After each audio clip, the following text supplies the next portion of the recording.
Olá, o Entre Linhas começa falando daquele que é considerado o maior poeta brasileiro, o mineiro Carlos Drummond de Andrade, nascido há 120 anos na cidade de Itabira. A obra de Drummond acaba de retornar para sua antiga editora, a Record, e começa a ser relançada com o projeto gráfico do premiado designer Leonardo Iacarino e pós-fácios de autores como Mia Couto, Zélia Duncan, Ailton Krenak e Ronaldo Fraga. O Entre Linhas conversou com o editor executivo da Record, Rodrigo Lacerda, sobre a concepção das novas edições.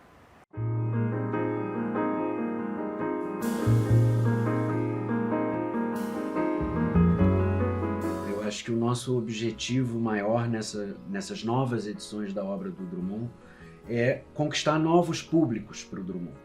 Criar em torno de cada livro um tratamento bastante fresco, alegre, moderno, e isso se reflete nas capas e em vários aspectos editoriais dos nossos livros agora. O que inclui pós-fácios de autores que não são necessariamente pesquisadores ou especialistas em literatura, né? São pós-fácios que não têm o viés estritamente universitário, embora possam ter aqui e ali, em um livro ou outro, isso acontecerá. O que era importante era escolher pessoas que já tivessem uma convivência com a obra do Drummond, para quem o Drummond já fosse um poeta especial. Começar pelo primeiro livro do Drummond, alguma poesia.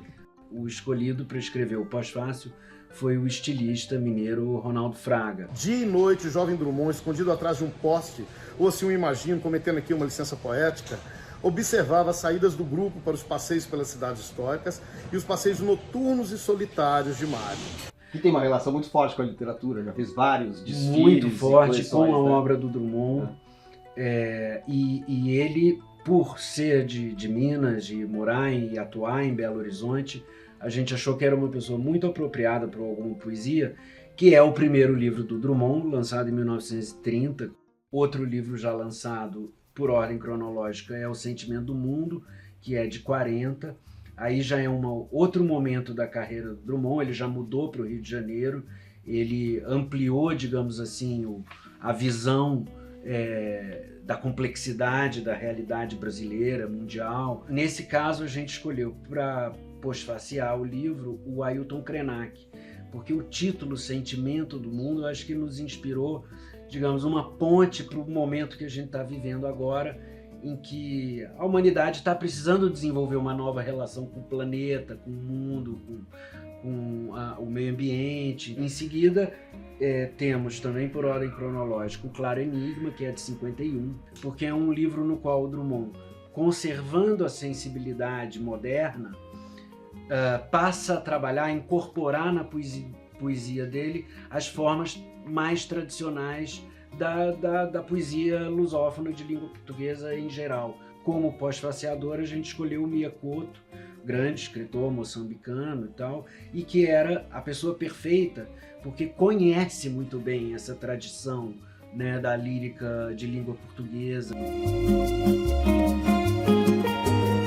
O próximo é o Antologia Poética, que é de 1962. É uma antologia organizada pelo próprio Drummond, onde ele divide a obra dele em seções temáticas. Para esse livro, a gente escolheu como pós-faciadora a Zélia Duncan, que é poeta, cantora, compositora. As lições da infância desaprendidas na idade madura. Já não quero palavras, nem delas careço.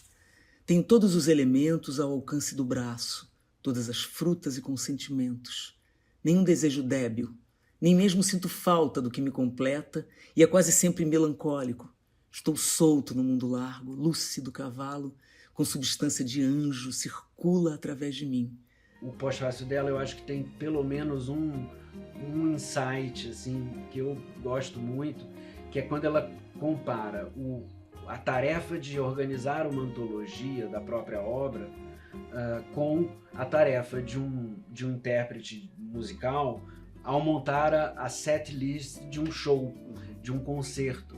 porque você tem que começar com um grande sucesso para animar a plateia, depois você vai alternando com umas mais conhecidas, outras menos. E vocês vão publicar todos os livros do Drummond? Sim, nós vamos publicar no mínimo 63 livros do Drummond nos próximos anos. E qual que vai ser o critério de publicação da obra dele? É cronológico? É por gênero? Porque vocês vão publicar também as crônicas. Desses primeiros 4 que já foram publicados, o critério foi, a gente pega livros, então, de 1930 a 62, quer dizer, os 30 primeiros anos da carreira dele.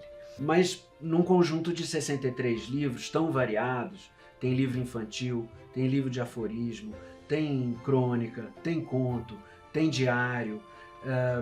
Acho que aí a gente vai ter que fazer um balanço e ir lançando um pouquinho de cada coisa e compondo esse conjunto aos poucos, porque embora o Drummond seja eminentemente um poeta, mas os outros lados da obra dele também são muito importantes, então não dava para deixar todo o resto para depois. A gente tem que ir lançando aos poucos.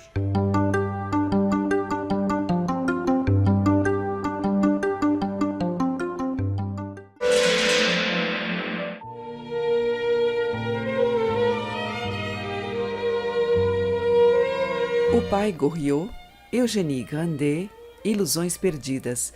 O francês Honoré de Balzac é autor de alguns dos maiores clássicos do romance realista burguês do século XIX, ao lado de Stendhal, Dickens e Tolstói.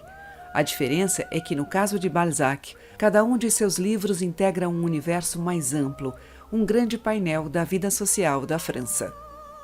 Balzac deu o título de A Comédia Humana, numa referência à Divina Comédia de Dante, ao conjunto que abrange mais de 80 romances divididos em cenas da vida da província, cenas da vida parisiense, cenas da vida privada e também da vida política, militar, além de estudos filosóficos e analíticos.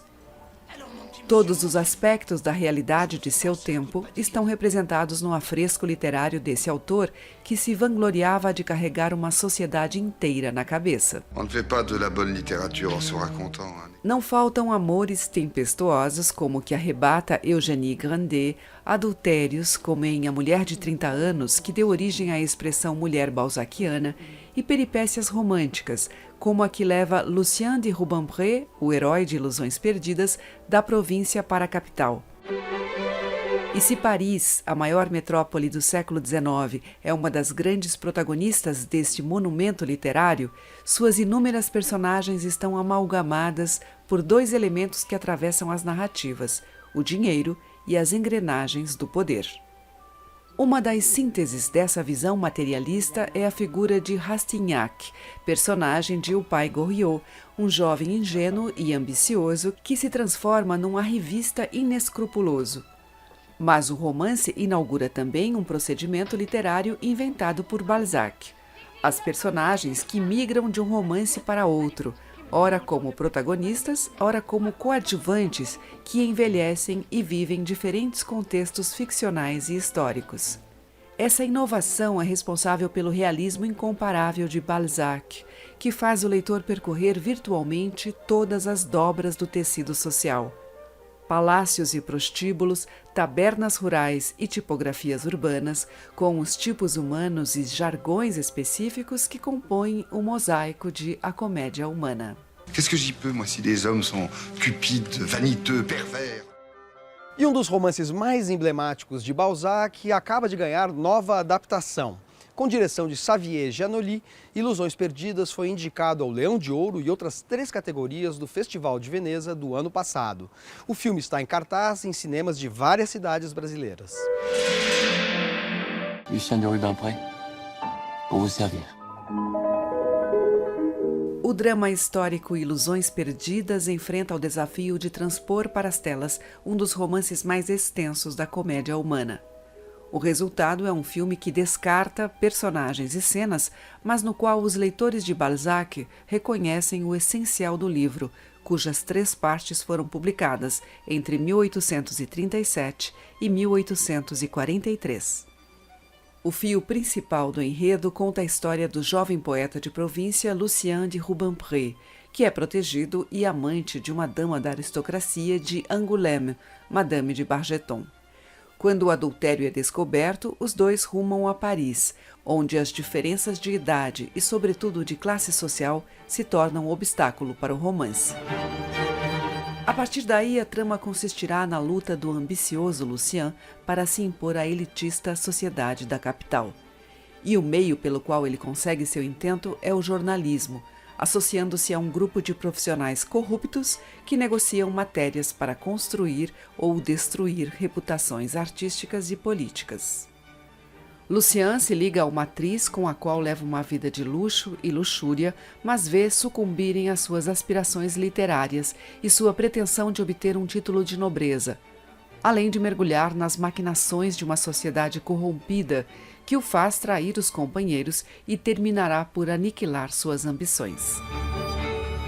Ilusões Perdidas é, ao lado de O Vermelho e o Negro, de Stendhal, o romance arquetípico da França pós-Revolução Francesa, em que um jovem plebeu almeja subir na escala social graças ao talento individual. Tem como pano de fundo, porém, o período de restauração da monarquia, posterior à queda de Napoleão, no qual hipocrisia e alianças políticas se encarregam de sepultar amargamente todas as ilusões.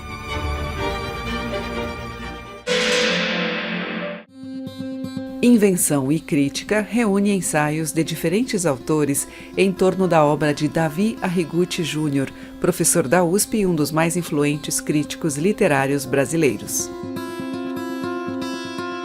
O leitor de Nietzsche traz trechos essenciais para compreender as principais obras do filósofo alemão, além de uma alentada introdução de Oswaldo Giacoia Jr.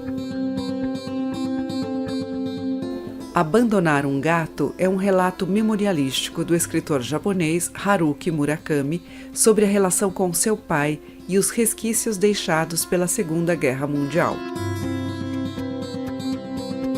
E, em Depois do Fim, escritores brasileiros como Itamar Vieira Júnior, Giovanna Madalosso e Paulo Scott refletem sobre o Antropoceno, termo que designa o período atual do planeta, marcado pelo impacto da ação humana. Depois do intervalo, um bate-papo com o ensaísta Francisco Bosco sobre o seu novo livro, O Diálogo Possível. O Entre Linhas volta já.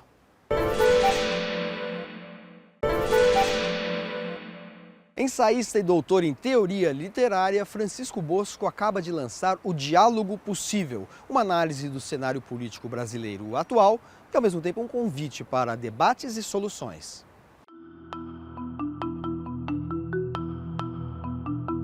Francisco, no Diálogo Possível, que é seu novo livro, um livro muito ambicioso, uma das razões que você atribui para o fato de que o diálogo se tornou impossível no Brasil contemporâneo está a perda de uma ideia de uma comunidade imaginada que amalgamava o Brasil e que de alguma maneira se esgarçou. Que papel tem essa comunidade imaginada no tecido social brasileiro?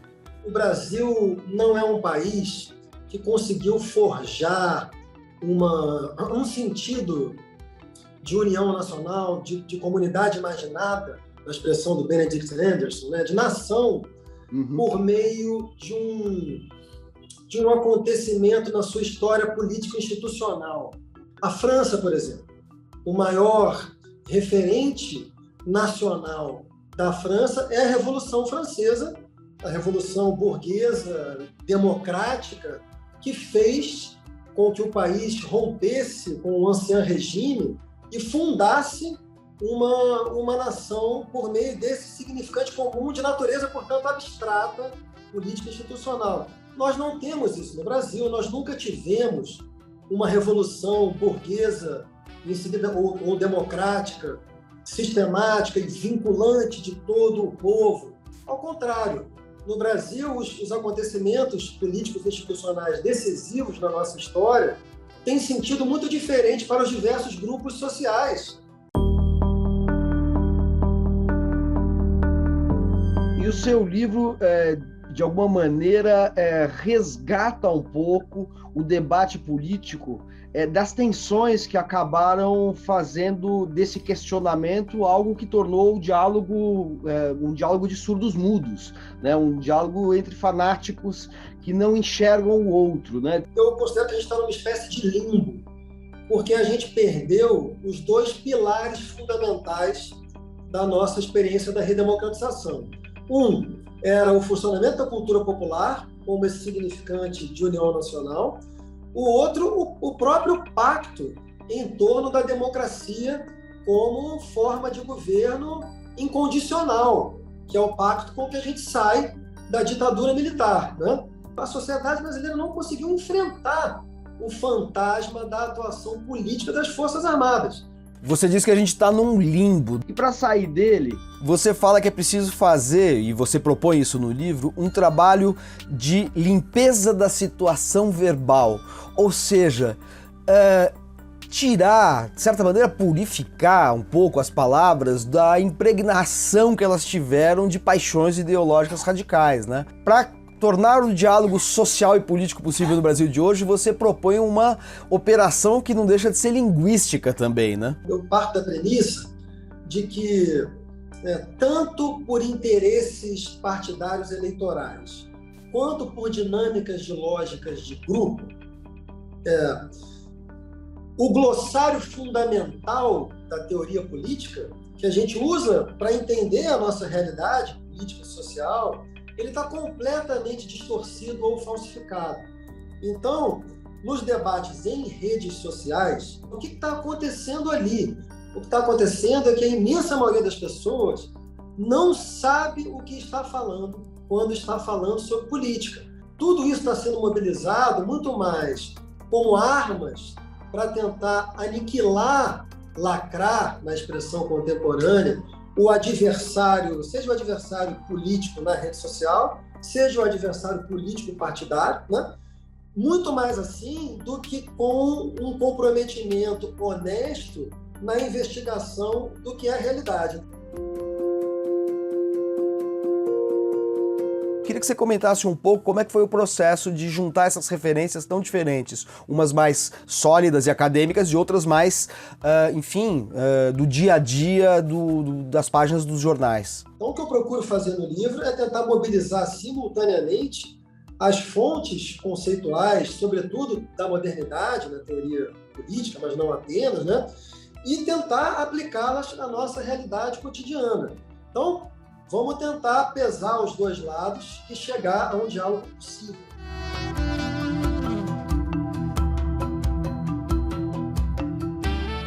De 2 a 10 de julho, a 26ª edição da Bienal Internacional do Livro de São Paulo vai movimentar o Expo Center Norte.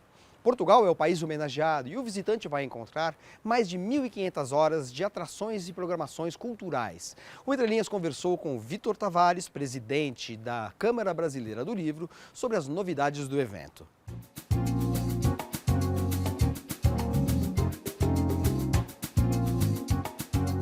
Vitor, o que a gente pode esperar da primeira Bienal pós-pandemia?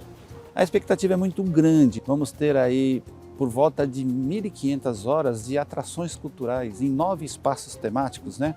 Temos o país homenageado, que é Portugal, que está vindo com um stand lindo, uma caravana de mais de 20 autores portugueses e autores falantes da língua portuguesa de outros países.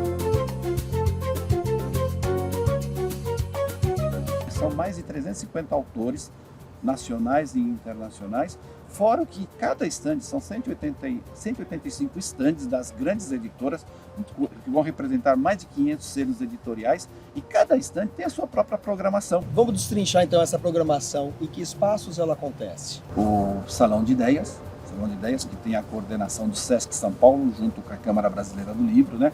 Nós temos o Papo de Mercado, que vai falar também das questões que nós passamos nos últimos anos. Vamos ter o Espaço Infantil Maurício de Souza, Vamos ter a Arena Cultural, que são aqueles autores mais conhecidos. Esses autores têm um espaço onde eles vão conversar com o seu público leitor e depois autografar seus livros, então tem um espaço especial. Nós vamos ter os caminhões do Sesc, né, o Bibliosesc, que as pessoas podem também entrar e ver o que é uma biblioteca itinerante. Vem um caminhão, uma carreta com o pessoal do Nordeste, de Fortaleza, né? O pessoal da literatura de cordel e também os repentistas. Então a gente vai ter o tempo todo atrações. O que não vai faltar na Bienal, e nunca falta na Bienal, são atrações.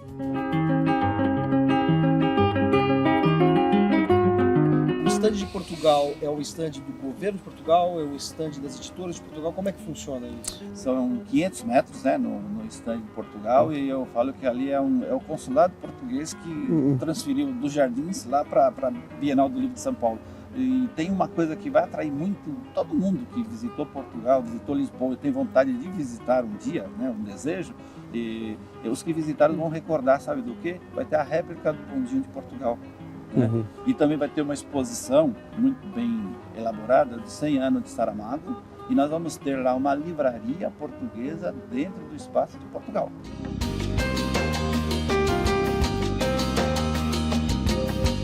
A Bienal, ela tem lá, ela é grande vitrine para o escritor, para as editoras, né? E eu falo que durante a Bienal do Livro, eu acho que é a maior livraria do mundo naquele momento, naqueles 10 dias, porque nós vamos ter mais de quase 4 milhões, 3 milhões e 500 mil exemplares de livros de todos os gêneros literários à disposição do público leitor.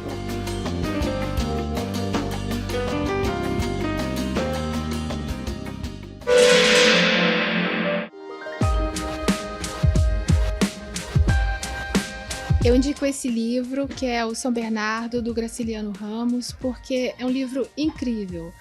Para mim, é o melhor livro da literatura brasileira, porque ele mostra a trajetória desse personagem, o Paulo Honório, que é fascinado por uma fazenda que chama São Bernardo. Ele já é um homem bruto e ele vai se desumanizando com o passar do tempo. O que eu queria indicar para vocês é um livro sobre ser. Histórias de empatia, autenticidade e aceitação.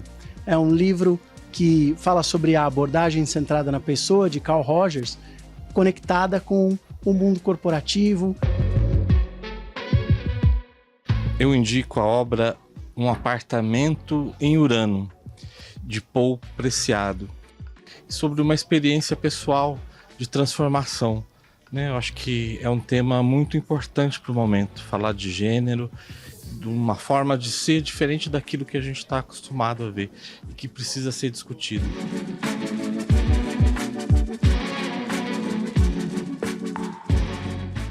O Entre Linhas termina com trechos da entrevista que o médico, poeta e memorialista Pedro Nava concedeu ao programa Vox Populi em 1984. Mineiro de Juiz de Fora, ele nasceu em 1903 e na década de 20 tornou-se amigo de Carlos Drummond de Andrade e Manuel Bandeira. Sua obra passou a ser reconhecida a partir de 1972 com Baú de Ossos. Nava morreu em 1984, deixando inacabado o livro Cera das Almas. Até a semana que vem. Para mim, os escritores fundamentais foram o Eça de Queiroz, em língua portuguesa, o Euclides da Cunha, em língua luso-brasileira, o Anatole France, em francês, o Marcel Proust, em francês, outra língua que me é acessível, o inglês. Justamente o Joyce, acho o escritor essencial, do qual eu sinto um pouco da influência. A coisa importante, justamente, da memória é me reportar à idade que eu estou contando. Eu, quando conto uma história dos meus 20 anos, eu refaço os meus 20 anos, eu recomeço a minha vida completamente. Por isso é que escrever memórias é bom e que eu estou entrando agora numa fase de memórias que me dá menos contentamento, porque é mais contemporânea, do que a do meu passado, que significava a minha mocidade e a impressão de eternidade que tem todo moço.